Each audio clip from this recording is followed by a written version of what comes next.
বাংলাদেশ ভৌগোলিক দিক থেকে খুবই গুরুত্বপূর্ণ, আর এই দেশকে ঘিরে চীনের আগ্রহ দিন দিন বাড়ছে।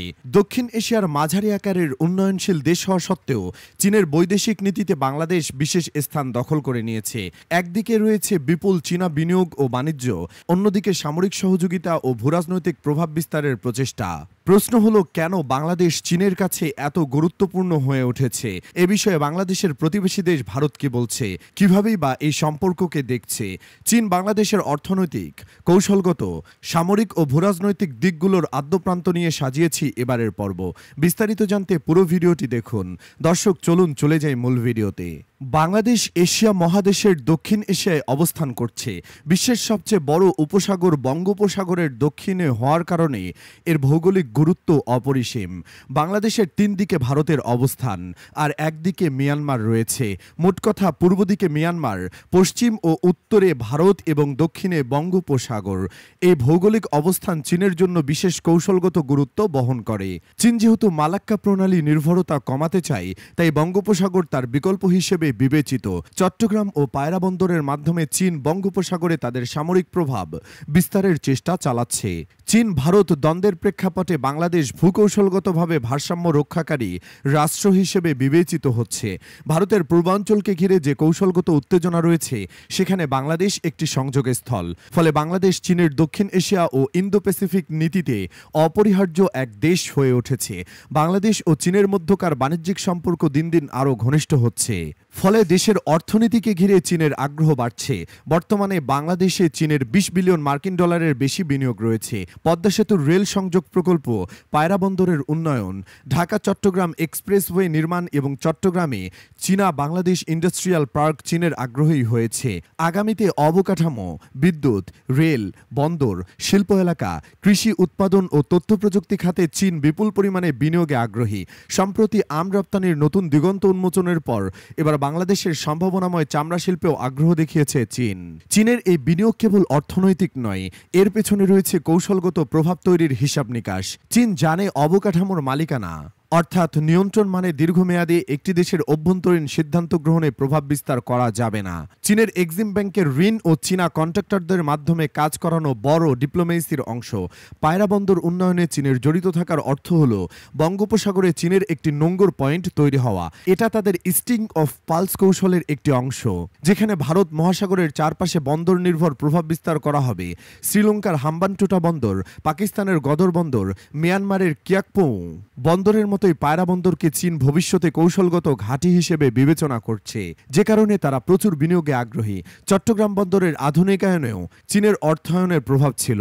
যদিও ভারতের কৌশলগত চাপে বাংলাদেশ পরে বিকল্প দিক বিবেচনা করেছিল, তারপরে চীনের আগ্রহ এখনও বহাল রয়েছে।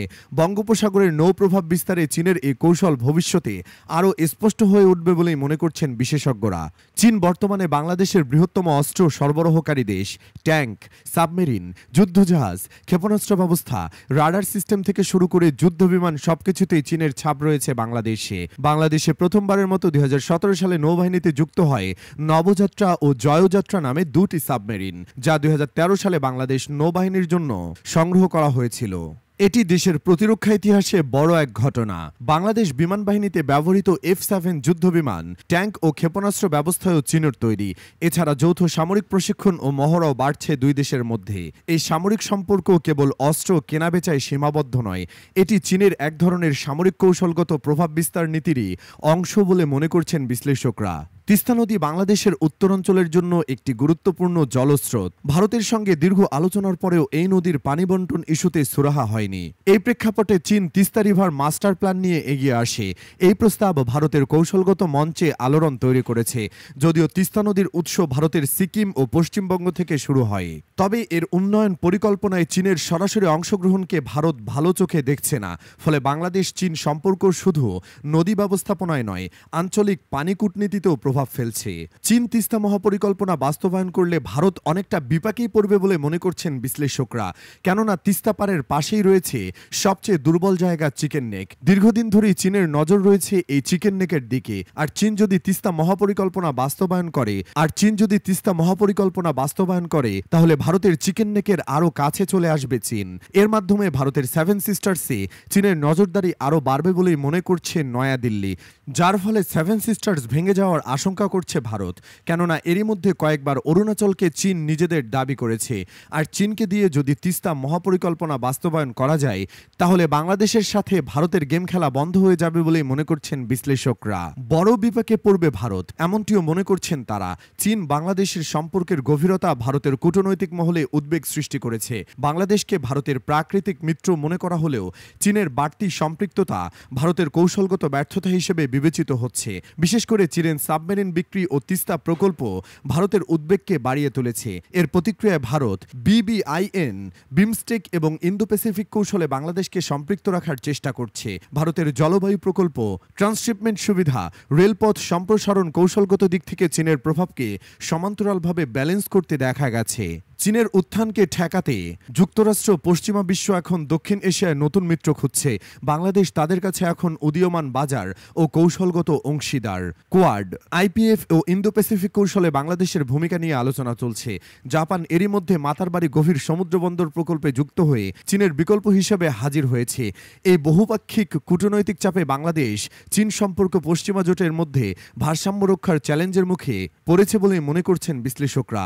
আন্তর্জাতিক সম্পর্ক বিশ্লেষকরা বলছেন বাংলাদেশের উচিত হবে চীনকে একক উন্নয়ন সঙ্গী না বানিয়ে বহুমুখী কূটনীতি বজায় রাখা। চীনের সাথে সম্পর্ক অবশ্যই বজায় রাখা দরকার, তবে জাতীয় স্বার্থে যেসব ক্ষেত্রে স্পর্শকাতর, যেমন বন্দর, টেলিকম, পানি সম্পদ, যেখানে বাড়তি সতর্কতা প্রয়োজন, উন্নয়ন প্রকল্পগুলোতে স্বচ্ছতা, টেকসই এবং স্থানীয় অংশগ্রহণ নিশ্চিত করতে হবে। ডিজিটাল নিরাপত্তা ও সার্বভৌমত্ব রক্ষার জন্য প্রযুক্তিগত সক্ষমতা বাড়ানো জরুরি। চীনের পাশাপাশি জাপান, কোরিয়া, ইউরোপীয় ইউনিয়ন এবং মধ্যপ্রাচ্য থেকে বিকল্প বিনিয়োগের আহ্বান করা দরকার বলেই মনে করছেন তারা। কৌশলগত, অর্থনৈতিক ও রাজনৈতিক বাস্তবতা দিয়ে বাংলাদেশকে এগিয়ে যেতে হবে। অবশ্য চীন এই বাস্তবতাকে বুঝে বিনিয়োগ, সামরিক সম্পর্ক, সফট পাওয়ার ও অবকাঠামো উন্নয়নের মাধ্যমে প্রভাব বিস্তার করছে।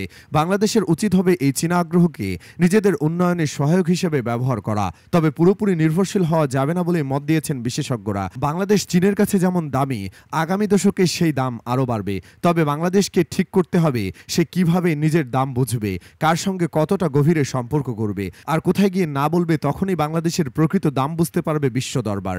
বন্ধ হোক যুদ্ধবিগ্রহ, হানাহানি শান্তিময় হোক বিশ্ব, এমন প্রত্যাশা রেখে এই পর্ব থেকে বিদায় নিচ্ছি। তবে যাবার আগে একই অনুরোধ, যেখানে সেখানে ময়লা আবর্জনা ফেলবেন না, পরিবেশের ক্ষতি করবেন না, অযথা হর্ন বাজাবেন না। আপনাদের সৌন্দর্য রক্ষায় গাছ লাগানো উচিত। যদি চ্যানেলটিতে নতুন হয়ে থাকেন, ভিডিওটি ভালো লাগে তাহলে চ্যানেলটি সাবস্ক্রাইব করে ভালোবাসায় আবদ্ধ করবেন। ভালো লাগা না লাগার বিষয়টি কমেন্টে লিখে জানাবেন। কি ধরনের ভিডিও দেখতে চান তাও জানানোর অনুরোধ রইল। নিজে ভালো থাকুন, দেশকে ভালো রাখুন আর আমাদের সাথেই থাকুন।